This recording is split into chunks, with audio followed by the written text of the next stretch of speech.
Sometimes love doesn't announce itself with fireworks. It walks through the door at 7:15 a.m., orders black coffee, and quietly changes everything. Avery Collins built her life around certainty and solitude. Safe, predictable, alone. Then Liam Hart walked into her café, a man carrying his own walls, his own fears, his own carefully guarded heart. What begins as a routine transforms into something neither of them saw coming, a love that asks them to be brave, to be vulnerable, to choose each other even when it terrifies them. Before we begin, tell us, where in the world are you watching from? We love hearing from you. And if you're new here, subscribe and join our community.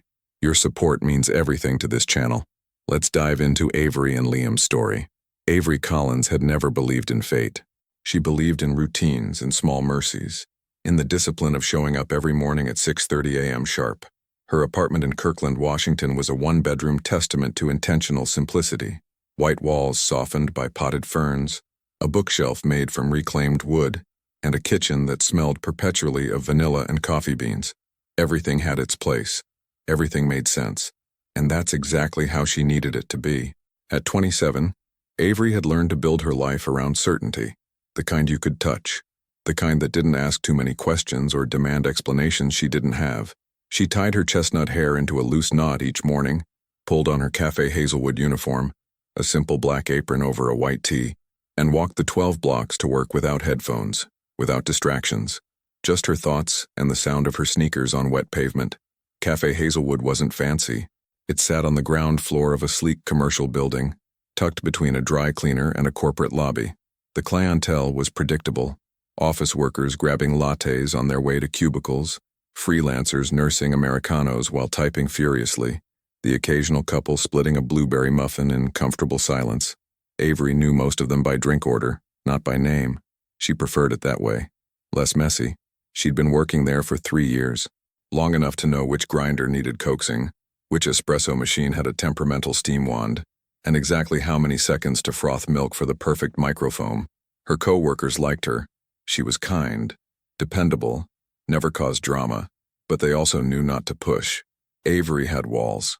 Soft ones maybe, but walls nonetheless. It was a Tuesday in late October when Liam Hart walked into her carefully constructed world for the first time. The rain had been relentless that morning, sheets of gray washing over the city like a bad mood.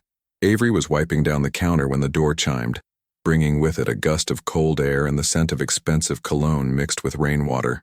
She glanced up, ready with her usual greeting, and froze for just a fraction of a second. He was tall, over 6 feet, with dark hair that curled slightly at the ends, dampened by the rain. His charcoal suit was tailored perfectly, the kind that whispered wealth without shouting it. But it was his eyes that caught her. Storm gray, intense and somehow tired, like a man who'd seen too much and felt too little. "Black coffee," he said, his voice low and even. "No sugar. Coming right up?" Avery turned to the brewing station, hyper-aware of his presence at the counter.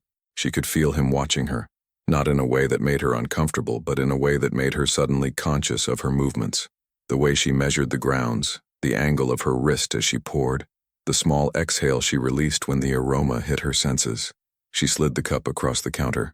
Their fingers didn't touch, but the space between them felt charged somehow. "Thanks," he said, and left a 10 on the counter for a $4 coffee. "Wait, your change. Keep it."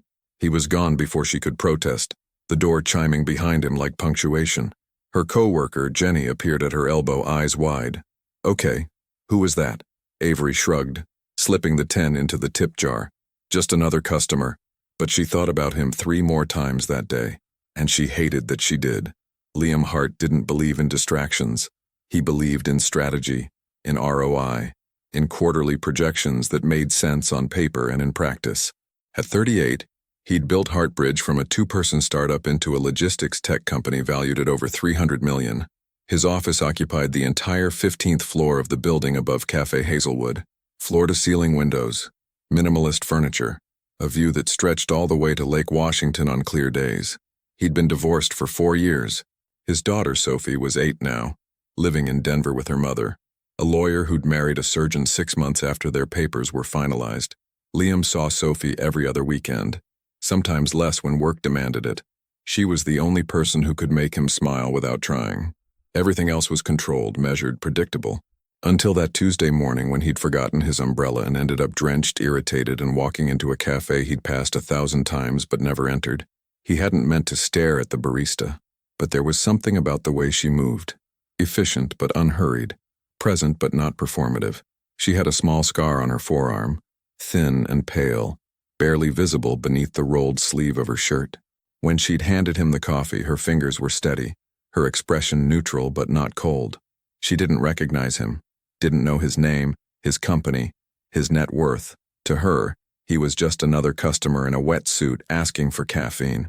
It was the most invisible he'd felt in years, and for reasons he didn't understand, he liked it. Liam came back the next day, and the day after that, always at 7:15 a.m., always ordering the same thing, black coffee, no sugar. He started to notice details. The way Avery tucked a loose strand of hair behind her ear when she was concentrating, the faint hum she made while steaming milk, the small, private smile she wore when she thought no one was looking. He told himself it was about convenience. The cafe was close. The coffee was decent. That was all. But on Friday, when a different barista took his order, Liam felt inexplicably disappointed. He almost asked where she was, but caught himself. That would be weird. He didn't even know her name. Instead, he drank his coffee in silence at a corner table, pretending to answer emails on his phone while glancing at the door every few minutes. She didn't show. Avery had called in sick that Friday, not because she was ill, but because she'd spent the entire night before lying awake, thinking about the man in the charcoal suit, the one with the gray eyes and the quiet intensity, the one who left absurd tips and never asked for anything extra. She didn't know why he occupied so much space in her mind. She didn't know his name, his story, whether he was married or single or complicated, and she told herself it didn't matter. He was just a regular, that's all.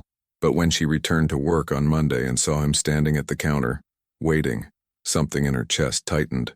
Black coffee, no sugar, he said, and this time, his eyes held hers for a beat longer than necessary. You're consistent, she said, surprising herself. The corner of his mouth lifted, almost a smile but not quite. So are you. There was a pause, the kind that feels longer than it actually is. I'm Avery. Liam. They didn't shake hands. Didn't need to. The introduction felt like something more than courtesy. It felt like permission. See you tomorrow, Avery. See you tomorrow, Liam. When he left, she realized she was smiling, and she didn't try to stop herself. Over the next 2 weeks, a rhythm developed. Liam arrived at 7:15. Avery had his coffee ready by 7:16. Sometimes they exchanged a few words about the weather, about the terrible parking situation downtown, about nothing that mattered, and everything that did. Other times, they said nothing at all. Just looked at each other for a second too long before he took his cup and left. Jenny noticed, of course. You two have a thing, she said one afternoon, grinning. We don't have anything, Avery replied, wiping down the espresso machine with more force than necessary. Sure, that's why you fix your hair every time he walks in. Avery didn't dignify that with a response, mostly because it was true. On a rainy Wednesday, because it was always raining in Kirkland, Liam stayed. Instead of leaving with his coffee, he sat down at the table near the window, pulled out his laptop, and worked in silence for an hour. Avery tried not to watch him, failed miserably. When he finally stood to leave, he paused at the counter. You have good taste in music, he said, nodding toward the speakers playing a soft indie track she'd queued up that morning. She blinked. You noticed? I notice a lot of things. Her pulse quickened. Like what? He held her gaze, and for the first time she saw something flicker behind the calm exterior. Something unguarded, like the fact that you bite your bottom lip when you're concentrating, and you only smile with your whole face when you think no one's paying attention. Avery's breath caught. She didn't know what to say. Liam set his empty cup on the counter, his voice dropping lower. And I notice that every time I walk in here, the rest of my day makes a little more sense. Then he left, and Avery stood there, heart pounding, wondering what the hell had just started. Avery didn't sleep well that night. She kept replaying Liam's words, the way his voice had dropped to something almost intimate when he'd said them. Every time I walk in here, the rest of my day makes a little more sense. She'd dated before, a musician in college who'd left for Portland without saying goodbye, a graphic designer who'd been sweet but forgettable, a few casual things that fizzled before they ever caught fire. But none of them had looked at her the way Liam did, like he was trying to solve an equation that didn't follow any known formula. She showered at 5:45 a.m. earlier than usual and spent an embarrassing amount of time choosing which plain black shirt to wear under her apron. When she caught herself applying lip balm for the third time, she forced herself to stop. "This is ridiculous," she muttered to her reflection. "He's just a customer." But her reflection didn't look convinced. Liam arrived at 7:15 on the dot, like clockwork. But today something was different. He wasn't wearing a suit. Instead, he had on dark jeans, a charcoal Henley that fit him perfectly, and a leather jacket that looked broken in and expensive. His hair was slightly disheveled, like he'd run his hands through it too many times. Avery's heart did something stupid in her chest. "No meeting today?" she asked, trying to sound casual as she reached for a cup. "Canceled it." She paused mid-reach. "You canceled a meeting?" His eyes met hers, and there was something unguarded in them. "I did." "Why?"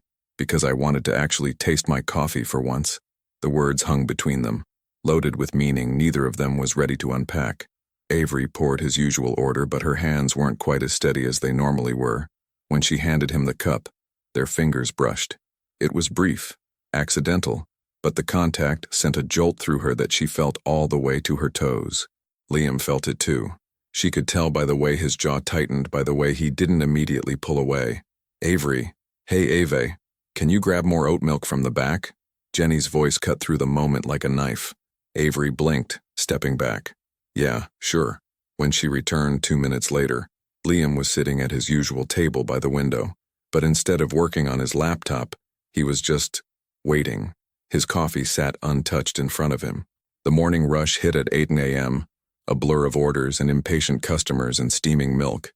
Avery fell into the rhythm easily, but she was aware of him the entire time, aware of how he stayed, how he didn't check his phone every 30 seconds like everyone else, how he just sat there reading a worn paperback, occasionally glancing up at her.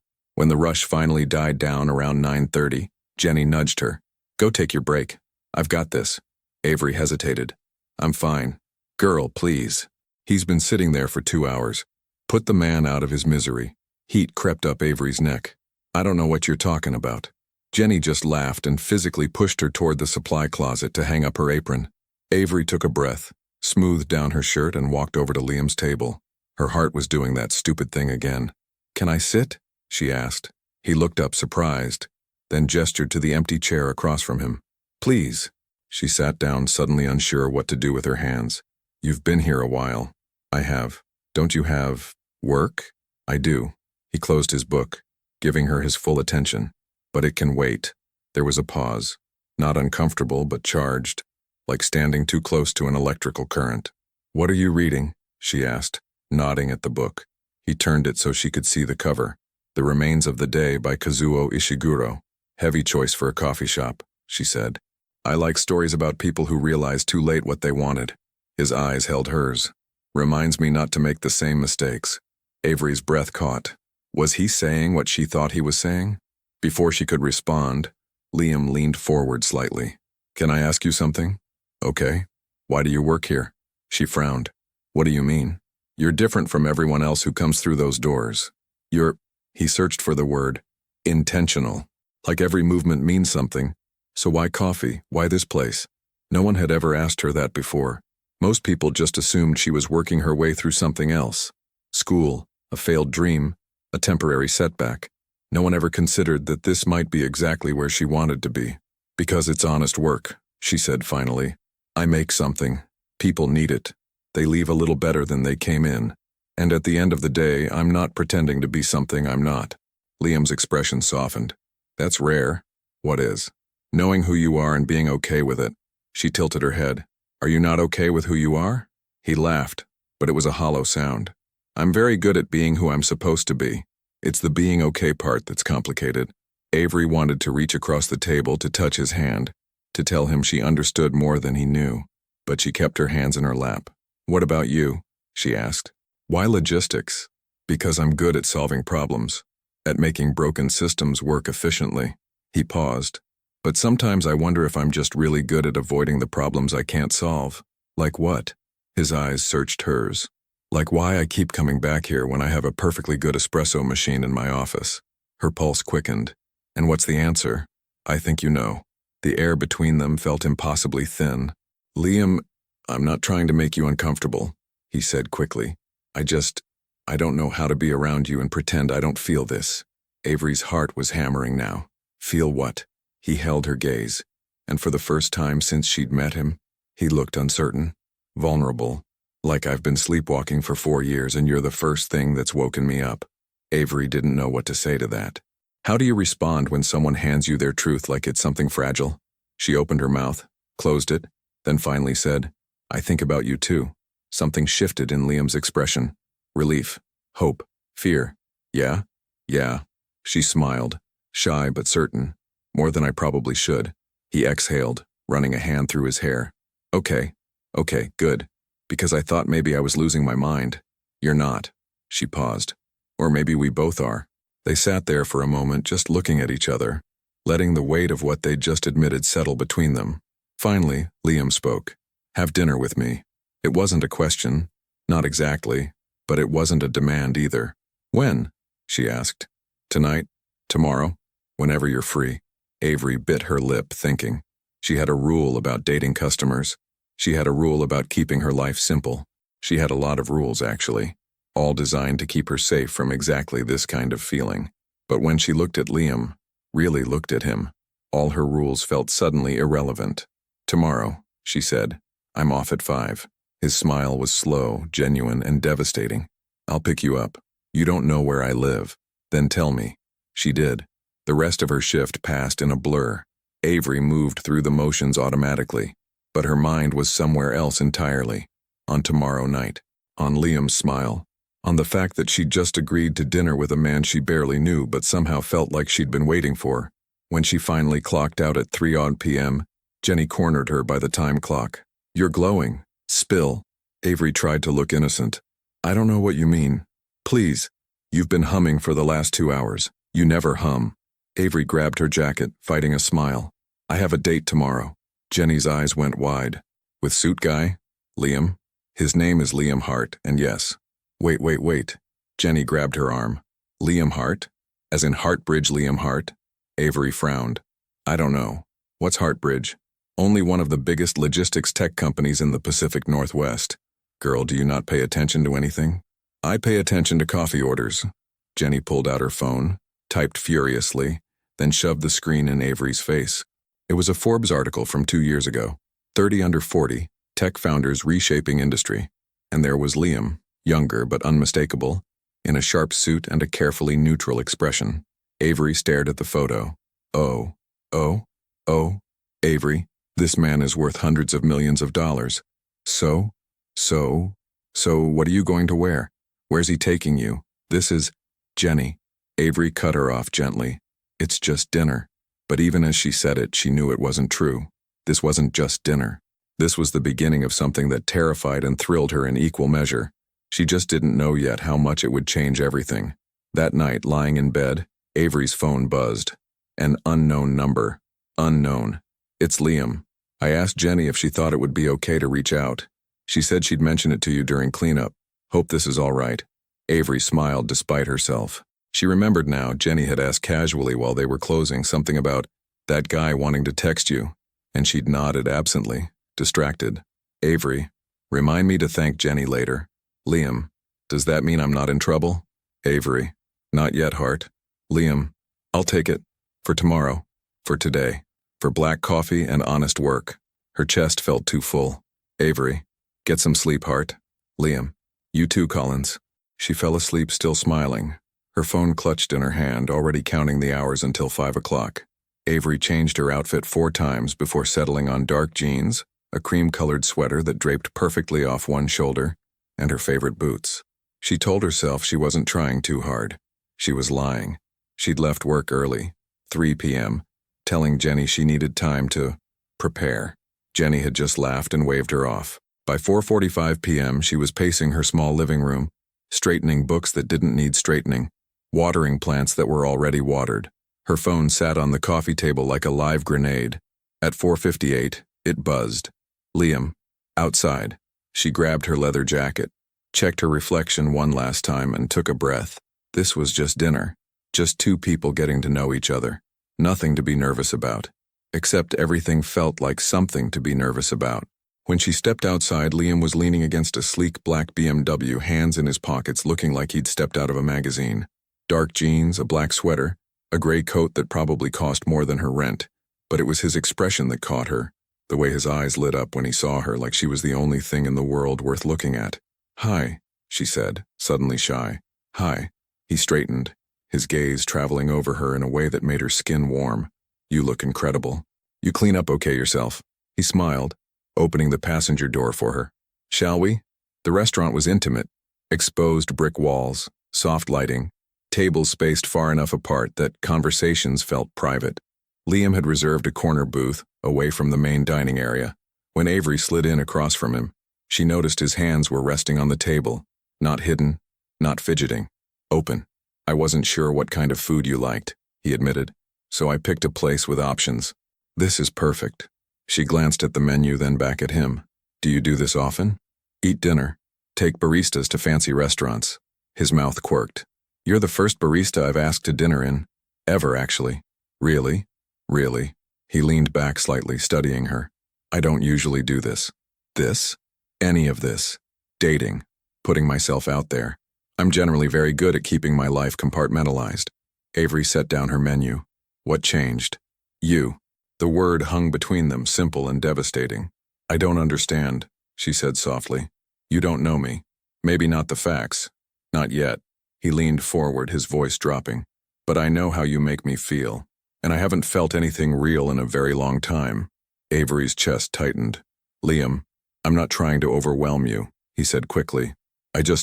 I'm not good at pretending, especially not with you."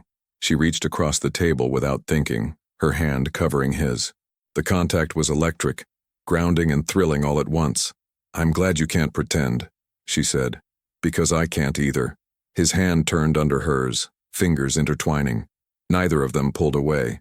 They ordered wine, pasta for her, steak for him, but the food was secondary to the conversation that unfolded between them. Liam told her about his daughter, Sophie, how she loved horses and hated vegetables and asked questions that didn't have easy answers, how divorce had gutted him but also freed him in ways he was only beginning to understand, how building Heartbridge had consumed him for years, but lately success felt hollow.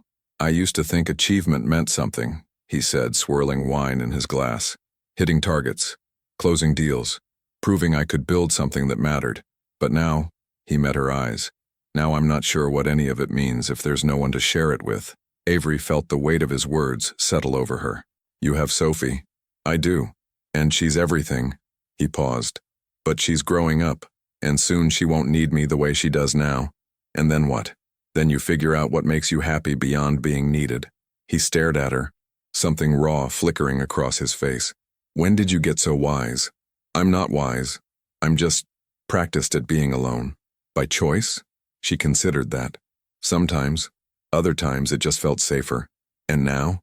"Now." She squeezed his hand, still intertwined with hers. "Now I'm starting to think safe is overrated." After dinner they walked. The Seattle air was crisp, the city lights reflecting off wet pavement. Liam didn't ask where they were going. He just walked beside her, their shoulders occasionally brushing, his presence steady and warm. They ended up at a small park overlooking the water, empty except for the distant sound of traffic. Avery sat on a bench and Liam sat beside her, close enough that she could feel the heat of him through her jacket. "Can I ask you something?" she said after a moment. "Anything. Why me? You could have anyone. Why the barista who makes your coffee?" Liam turned to face her fully, his expression serious. "Because you see me.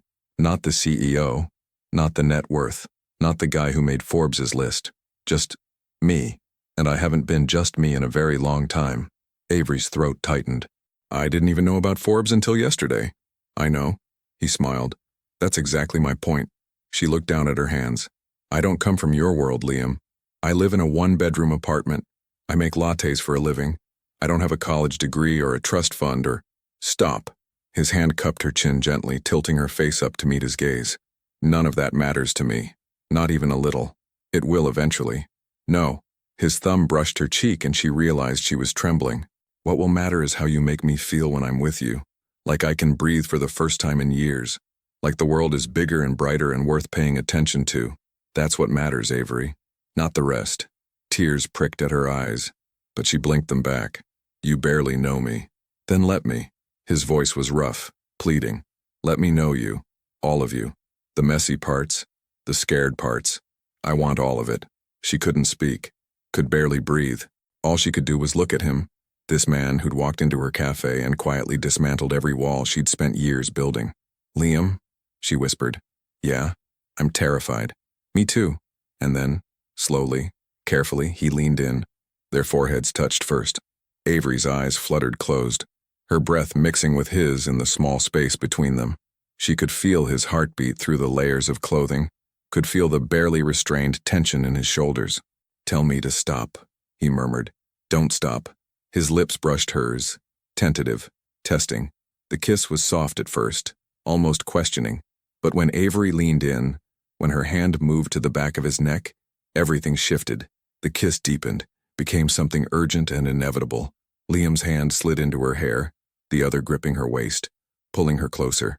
Avery felt herself melting into him, felt years of careful control unraveling with every second his mouth moved against hers.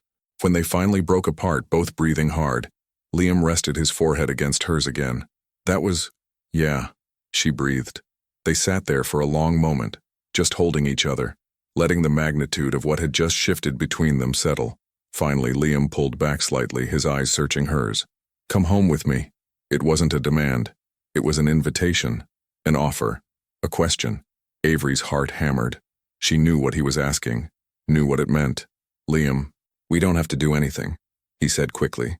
I don't want this night to end. I want to talk to you. Be with you, that's all.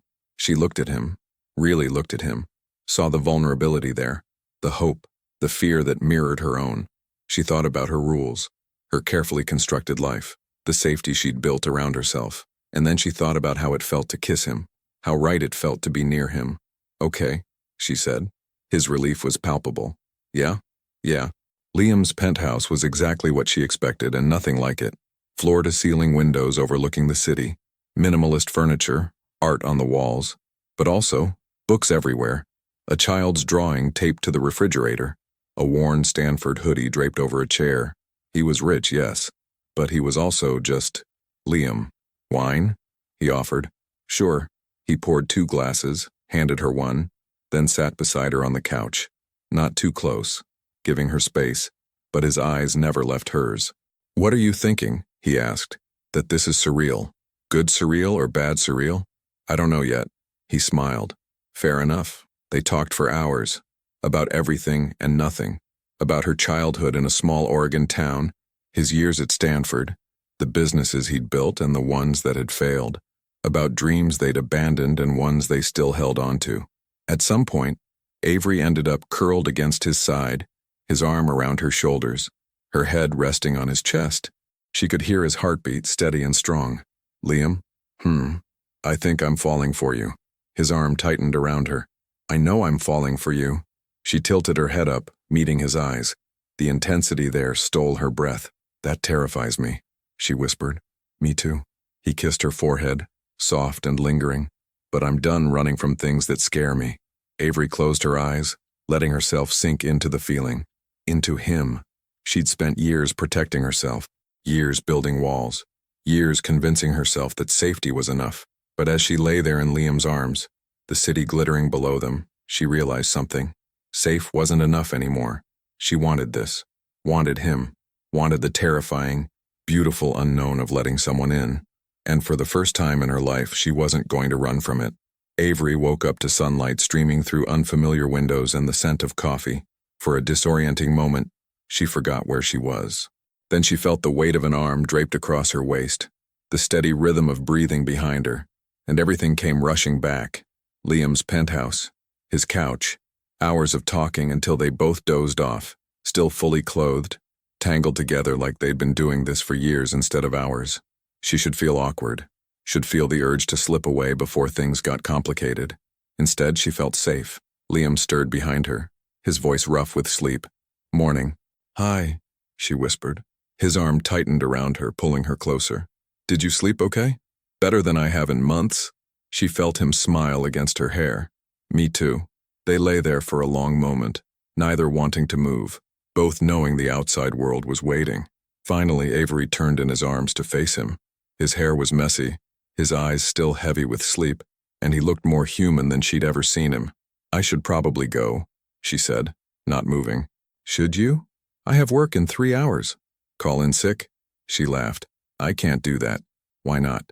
Because I'm responsible. Because Jenny will kill me. Because... He kissed her. Soft, slow, morning sweet. When he pulled back, his eyes were warm. Because you're you, and I love that about you. Her heart stuttered. Liam, I made coffee. He sat up, extending his hand. Come on, let me feed you before you go back to your real life. The kitchen was pristine, all stainless steel and marble. Liam moved through it with easy confidence, pulling out eggs, bread, fresh fruit. Avery perched on a bar stool, watching him cook in sweatpants and a t-shirt, looking nothing like a CEO and everything like someone she could imagine mornings with. You cook? She asked. I had to learn after the divorce. Sophie deserves better than takeout every night. Tell me about her. His entire demeanor softened. She's fierce, smarter than I'll ever be, has opinions about everything. Last month she informed me that dolphins are better than sharks because they choose kindness over fear. Avery smiled. She sounds amazing. She is. He plated scrambled eggs, sliding them across the counter. She's visiting next weekend. I'd like you to meet her. The words hung in the air, weighted with meaning. Meeting his daughter wasn't casual. It was real. It was a statement. Liam, that's big. I know. He leaned against the counter, his eyes searching hers. Too big? Avery set down her fork, her heart racing. A week ago, she was serving coffee to strangers. Now she was sitting in a penthouse, being asked to meet the most important person in Liam's life. I want to, she said carefully, but I need you to understand something. What? This scares me. Not you, not Sophie, but the speed of this. How intense it feels. How much I already... She stopped, swallowing hard. How much you already what? Care about you. Liam set down his coffee, moving around the counter to stand in front of her.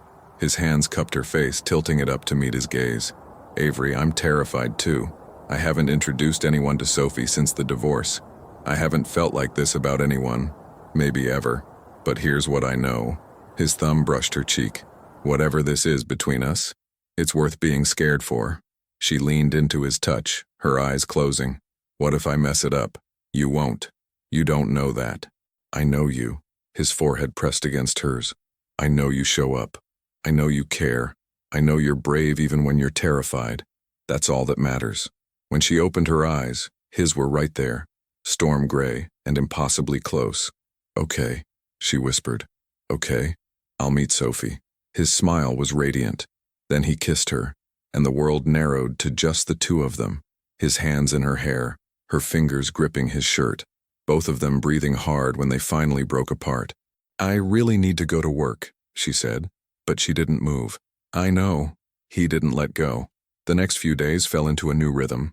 Liam still came to the cafe every morning, but now he'd linger after getting his coffee, sitting at his usual table while Avery worked.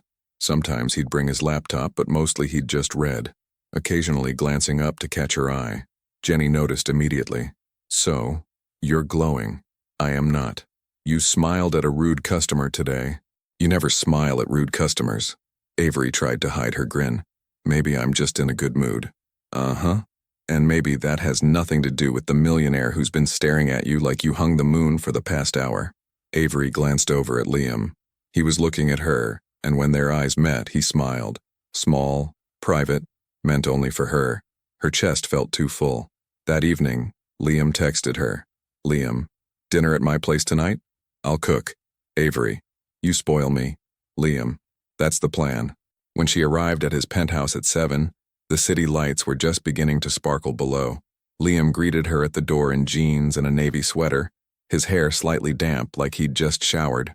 Hi, he said, pulling her inside and kissing her like he'd been waiting all day to do it. Hi yourself. She was breathless when he finally let her go. Come on, I made pasta. The table was set simply. Just 2 plates, wine glasses, candles. But it was the thought that caught her. The effort. The fact that he'd done this for her.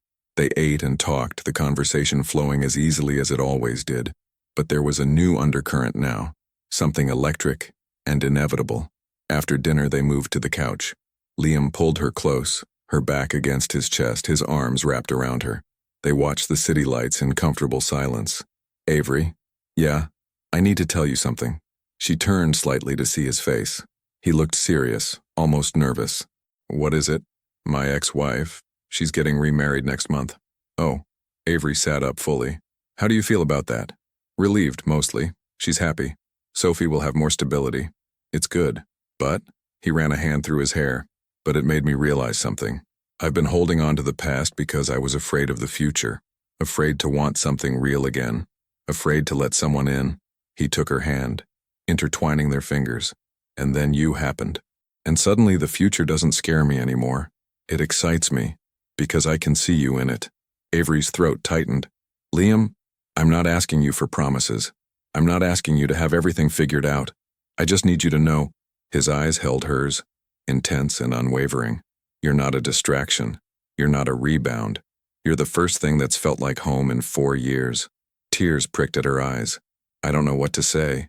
Say you feel it too. I do. Her voice broke. God, Liam, I do. This is the scariest thing I've ever done, but I can't imagine not doing it.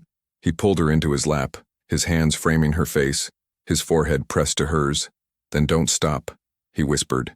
Don't run. Stay. I'm not going anywhere. The kiss that followed was different from the others. Deeper, more desperate, like they were both trying to prove something to each other and themselves. Avery's hand slid under his sweater, feeling the warmth of his skin, the rapid beat of his heart. Liam's fingers tangled in her hair, his other hand splayed across her lower back, pulling her impossibly closer. Avery, he breathed against her mouth. Yeah? Stay tonight, please. She pulled back just enough to meet his eyes. She saw everything there. Desire, yes, but also tenderness, care, the promise of something real. Okay, she whispered. What followed didn't need words. Liam stood taking her hand, leading her through the penthouse to his bedroom. The city lights filtered through the windows, casting everything in soft shadows. He turned to face her, his hands gentle on her waist. Are you sure? I'm sure. He kissed her slowly, thoroughly, taking his time. His hands moved with reverence like she was something precious. When he pulled off her sweater, his eyes traced every inch of her skin with something close to awe. You're beautiful, he murmured. So are you. They moved to the bed, a tangle of limbs and whispered words. Liam's touch was everywhere. Her hair, her face, the curve of her hip. Avery felt herself unraveling, all her carefully constructed walls crumbling under the weight of his attention. There was barely any space left between them. His voice dropped to something raw and honest.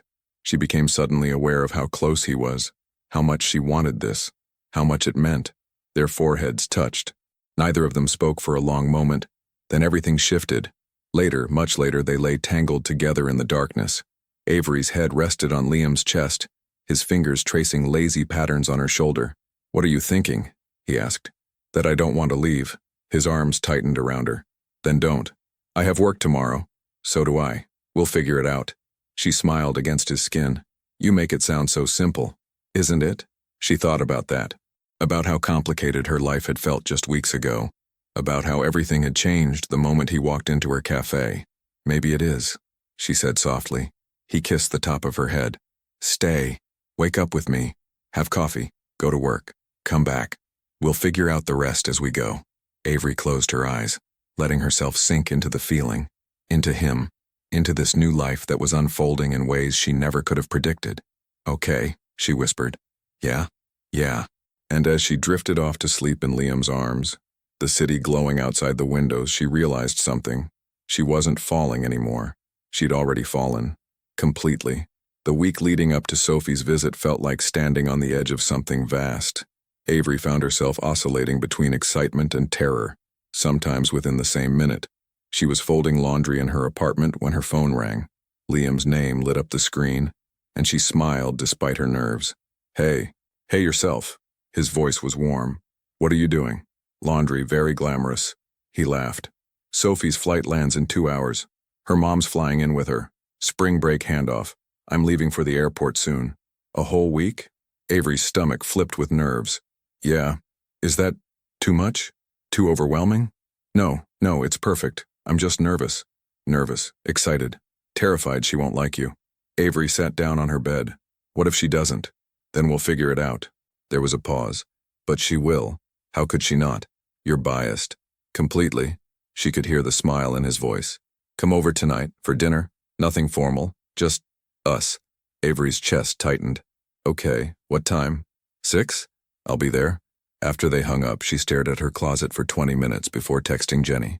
Avery, help. What do you wear to meet your boyfriend's 8-year-old daughter? Jenny. Boyfriend? We need to talk about this. Avery. Jenny. Focus. Jenny. Something you. Comfortable. Not trying too hard. You've got this. Avery hoped she was right. At exactly 6 p.m., Avery stood outside Liam's door, holding a bag containing a homemade apple pie and a children's book she'd found at a local bookstore. A story about a girl who befriended a wild horse. Safe, thoughtful, not trying too hard, she hoped. Liam opened the door, and the relief in his eyes was immediate. He pulled her inside, kissing her quickly. You came. Of course I came. Sophie's in her room. She's been asking about you all afternoon. Avery's stomach flipped. She has? I might have mentioned you're special. Liam. Dad? A small voice came from down the hall. Is she here? A little girl appeared, all wild curls and bright eyes and a pink sweatshirt with a horse on it. She looked at Avery with the kind of unfiltered curiosity only children possess. Hi, Avery said, suddenly more nervous than she'd been for any job interview or first date. You must be Sophie. Are you Avery? I am. Sophie tilted her head, studying her. Dad says you make the best coffee in Seattle. Avery laughed. I don't know about the best, but I try. Do you like horses? I've never ridden one, but I think they're beautiful. Sophie's face lit up. Do you want to see my drawings? I draw horses all the time. Avery glanced at Liam, who was watching the exchange with barely concealed emotion. He nodded. I'd love to, Avery said. Sophie grabbed her hand, small, warm, trusting, and pulled her toward her room. 2 hours later, Avery had seen at least 30 horse drawings, learned the difference between a Palomino and an Appaloosa, and somehow ended up in an intense debate about whether dolphins or horses were better swimmers. Dolphins are literally made for water, Sophie argued, sitting cross-legged on her bed. True, Avery conceded, but horses are way braver. They run into things dolphins wouldn't even try. Sophie considered this. That's fair.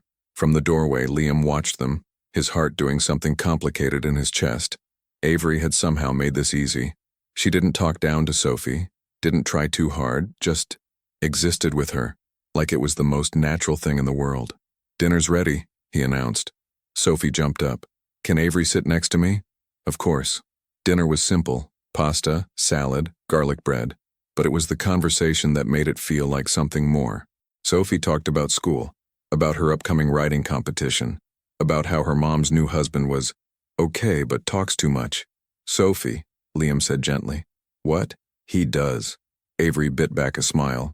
What kind of competition? Show jumping. I'm going to wear my new boots. They're black and really shiny.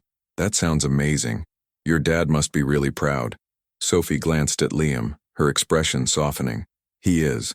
He comes to all of them, even when he has important meetings. Because nothing's more important than you, Liam said quietly. The moment hung there, tender and real. After dinner, Sophie insisted on showing Avery the book Liam read to her every night, a worn copy of The Velveteen Rabbit. Avery held it carefully, noting the dog-eared pages, the familiar way Sophie handled it. Dad cries at the end, Sophie whispered conspiratorially. I do not, Liam protested from the kitchen. You totally do, Sophie giggled, then looked at Avery. Do you cry at books? Sometimes, the good ones. Sophie nodded sagely.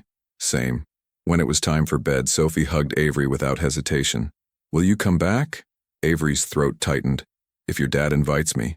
I'm inviting you, Sophie said firmly. Dad, tell her she's invited. Liam smiled. You're invited. Always. After Sophie was tucked in, Liam and Avery stood on the balcony. The city lights spread out below them like scattered stars. He wrapped his arms around her from behind, his chin resting on her shoulder. Thank you, he murmured. For what? For being you. For making this easy. For, his voice caught, for loving her like you've known her forever. Avery turned in his arms, her hands on his chest. She's wonderful, Liam. How could I not? He kissed her forehead, then her nose, then her lips, soft and lingering. I love you. The words hung between them, enormous and terrifying and perfect. Avery's eyes filled with tears. You can't just say that. Why not? Because, she struggled to breathe. Because once you say it, everything changes. It already changed. His hands cupped her face. The first day you handed me that coffee. The first time you smiled. The first time I realized I couldn't stop thinking about you. It's been changing since the beginning, Avery. I'm just finally saying it out loud. Tears spilled down her cheeks. I'm scared. I know. What if I mess this up? What if I'm not enough for— Stop. His thumb brushed away her tears. You are enough. More than enough. You're everything. She closed her eyes, letting the words wash over her, letting herself believe them. I love you too, she whispered. His smile was radiant. Yeah? Yeah. He kissed her then, deep and sure and full of promise. When they broke apart, both breathing hard, he pressed his forehead to hers. Stay, he said. Not just tonight. Stay in my life. In Sophie's life. In this messy, complicated, beautiful thing we're building. Liam, I'm not asking you to move in tomorrow or get married next month. I'm just asking you to choose this. Choose us. Every day. Avery looked at him, really looked at him. At the vulnerability in his eyes. At the hope. At the man who'd walked into her cafe and somehow seen past every wall she'd built. She thought about her old life. Safe. Predictable. Lonely. And then she thought about this. Waking up in his arms, making Sophie laugh. Building something real and terrifying and worth fighting for. Okay, she said. Okay? I choose this. I choose us. His kiss was answer enough. 3 months later, Avery stood in the cafe during her lunch break, phone pressed to her ear, smiling at something Liam was saying. Sophie wants to know if you're coming to her competition next weekend. Of course I am. I wouldn't miss it. She also wants to know if you've thought more about the puppy situation. Avery laughed. We talked about this. I live in a 1-bedroom apartment. You could always— He paused. Never mind. What? Nothing. Liam Hart, finish that sentence. She could hear the smile in his voice. You could always move in. There's plenty of space. Sophie already thinks of the guest room as Avery's room. And his voice softened. I want you here. All the time. Not just some nights. Avery's heart hammered. That's too much? Too fast? No. She surprised herself with how certain she sounded. It's perfect. It's terrifying and perfect and yes. Yes? Yes, I'll move in. She could hear his exhale, the relief and joy in it. When? I don't know, soon. We'll figure it out. We will. A pause. I love you, Avery Collins. I love you too, Liam Hart. When she hung up, Jenny was standing there with her arms crossed and a knowing smile. You're moving in with him. I am. And you're happy. Avery thought about it, about Liam's smile, about Sophie's hugs, about waking up to someone who saw her, really saw her, and loved her anyway. I am, she said. I really am. That night, Avery stood in Liam's kitchen. Their kitchen now, she supposed, watching him teach Sophie how to make his famous scrambled eggs. Sophie was covered in flour from an earlier baking attempt. Liam's hair was sticking up in all directions, and the counters were a disaster. It was chaos. It was imperfect. It was real, and it was everything she'd never known she wanted. Liam looked up, caught her staring, and smiled. What? Nothing. She moved closer, wrapping her arms around him from behind. Just this. He turned, pulling her fully into his arms, kissing her softly while Sophie made exaggerated gagging sounds in the background. Gross. Can you two not?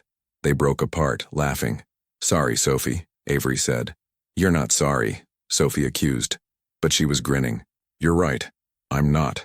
Later, after Sophie was asleep and the kitchen was cleaned, Liam and Avery curled up on the couch. The city glowed below them, infinite and bright. You know what I realized? Avery said quietly. What? I spent so long trying to build a life that felt safe. But safe isn't the same as happy. Liam's arm tightened around her. And now? She looked up at him. This man who'd walked into her cafe and changed everything. Now I'm both. He kissed the top of her head. Me too. They sat there in comfortable silence, watching the city lights blur together, knowing that tomorrow would bring new challenges, new fears, new reasons to be brave. But for tonight, this was enough. They were enough. And that was everything. 6 months later, the cafe was different now. Not in any obvious way. The same espresso machines, the same worn wooden tables, the same rain streaking down the windows. But to Avery, everything felt lighter, brighter, like the world had been retuned to a frequency she could finally hear. She still arrived at 6:30 a.m., still tied her hair back in that same efficient knot, still prepared the station with the same careful attention. But now, when she looked up at 7:15, she didn't just see a customer, she saw home. Liam walked in, shaking rain from his jacket, and his eyes found hers immediately.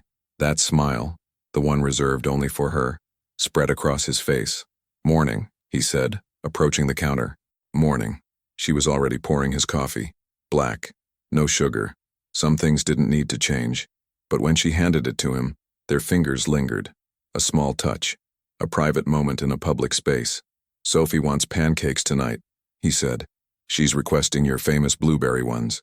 "My famous pancakes? I've made them exactly twice. And both times were perfect. You're 2 for 2. That's a perfect record." Avery laughed. That full-body laugh she'd almost forgotten she was capable of. "Fine. Pancakes it is. I love you," he said quietly, just for her. "I love you too."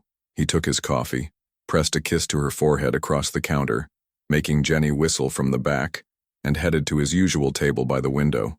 But today, he didn't stay long. He had meetings, conference calls, a world that required his attention, and that was okay, because at the end of the day, he'd come home. To her, to Sophie, to the life they were building together, one ordinary moment at a time. That evening, their kitchen was chaos again. Sophie was covered in pancake batter. Liam was arguing that chocolate chips definitely counted as a breakfast food, and Avery was in the middle, orchestrating the beautiful mess with a patience she didn't know she possessed. "Avery," Sophie said suddenly, her voice going quiet. "Can I ask you something?" "Of course. Are you going to stay? Like, forever stay?" Avery's breath caught. She glanced at Liam, who had gone still, his eyes locked on hers. She crouched down to Sophie's level, taking her small, batter-covered hands. "I'm not going anywhere, Sophie. Your dad and I, we're building something real, something that lasts. And you're part of that. The most important part." Sophie's eyes filled with tears. "Promise?" "I promise." Sophie threw her arms around Avery's neck, holding tight. Over her shoulder, Avery met Liam's gaze. He was watching them with an expression so full of love it almost hurt to look at. "This," she thought. "This is what I was looking for all along." Later that night, after Sophie was asleep and the kitchen was finally clean, Liam pulled Avery onto the balcony. The city stretched out before them, infinite and glowing. "I have something for you," he said. "Liam, you don't need to keep—" He pulled out a small box, not a ring box, something different. When she opened it, she found a key. "It's to the café," he said quietly. "I bought the building. Well, we're in escrow. The paperwork's almost done." Avery stared at him. "What?" "The owner was looking to sell. I made an offer. It's yours, Avery. We'll need to work with lawyers to structure the transfer properly, handle the business side of things, but it's going to be completely yours. Do whatever you want with it. Expand, renovate, keep it exactly the same. I don't care. I just want you to have the thing you built. The place where we started." Tears streamed down her face. "Liam, I can't." "You can." He cupped her face. "You've spent your whole life making other people's dreams come true, one cup of coffee at a time. Let me help make yours come true." "You already have," she whispered. "Then let me keep doing it. Every single day." She kissed him then, pouring everything she felt into it. Gratitude, love, wonder at how her life had transformed from something small and safe into something vast and terrifying and beautiful. When they broke apart, she pressed her forehead to his. "Thank you." "For what?" "For seeing me, for waiting for me, for loving me even when I was too scared to love you back." "Avery," his voice was rough, "loving you has never been a choice. It's just who I am now." They stood there, wrapped in each other, the city humming below them, and Avery realized something profound. She'd spent years believing that safety meant being alone, that vulnerability was weakness, that love was a risk she couldn't afford to take. But standing here in Liam's arms, with Sophie sleeping soundly in the next room and her own cafe waiting for her in the morning, she understood the truth. Love wasn't about being safe. Love was about being brave enough to let someone see you, to let them stay, to build something together that was bigger than fear. And she had been brave. They both had. 1 year later, the cafe had a new sign, Hazelwood and Collins. Avery had expanded the menu, hired 2 new baristas, and somehow turned the place into a community hub. But the most important thing hadn't changed. At 7:15 every morning like clockwork, Liam still walked through that door. Sometimes Sophie came with him, doing homework at their usual table. Sometimes it was just him, stealing a quiet moment before the day demanded his attention. But he always came, and Avery was always there, waiting, because some routines weren't about monotony. Some routines were about showing up, about choosing each other, about building a life from small, consistent acts of love. On this particular morning, as Avery handed Liam his coffee, he caught her hand. "Marry me," he said. Not a question, not quite a demand, just a truth. Avery's heart stopped, started again. "What?" "Marry me," he repeated, softer this time. "Not because we need to, not because it changes anything, but because I want the world to know you're mine and I'm yours. Because Sophie asks me every week when you're going to be her real mom. Because I want to spend the rest of my life handing you reasons to smile." Tears blurred her vision. "You're serious?" "I've never been more serious about anything." Around them, the café had gone quiet. Jenny was crying behind the espresso machine. A few regular customers were watching with barely concealed interest. Avery looked at this man, this beautiful, complicated, perfectly imperfect man who'd walked into her life and refused to leave, who'd seen her, chosen her, loved her when she didn't know how to love herself. "Yes," she said. His smile could have lit the entire city. "Yeah? Yeah." He kissed her across the counter and the café erupted in applause. But Avery barely heard it. All she heard was the beating of her own heart. Finally in sync with someone else's. Sometimes the love you need finds you in the most ordinary places. In a cup of coffee, in a routine, in the quiet courage of showing up, day after day, and choosing to be seen. Avery and Liam didn't have a fairy tale. They had something better, something real, built on trust and vulnerability and the daily decision to love each other even when it was hard, especially when it was hard. And as they stood there in that café, in the place where it all began, they both knew this was just the beginning. The best was yet to come. The end. A message for you love doesn't always announce itself with fireworks and grand gestures. Sometimes it arrives quietly, in a familiar face, a daily routine, a moment of unexpected connection. It asks us to be brave, to be vulnerable, to choose someone not just once, but over and over again. Avery and Liam's story reminds us that the greatest love stories aren't about finding perfection. They're about finding someone who sees your imperfections and stays anyway. Someone who makes ordinary moments feel extraordinary. Someone who turns a simple cup of coffee into a promise. What about you? Have you ever experienced a love that started quietly but changed everything? A connection that felt like coming home? Share your story in the comments below. We'd love to hear about the moment you knew. Your participation means a lot to the channel. Please share your thoughts in the comments. Thank you so much for watching until the end. If you enjoyed this story, don't forget to subscribe to the channel, leave a like, and comment your thoughts. Your participation is very important to us. See you next time.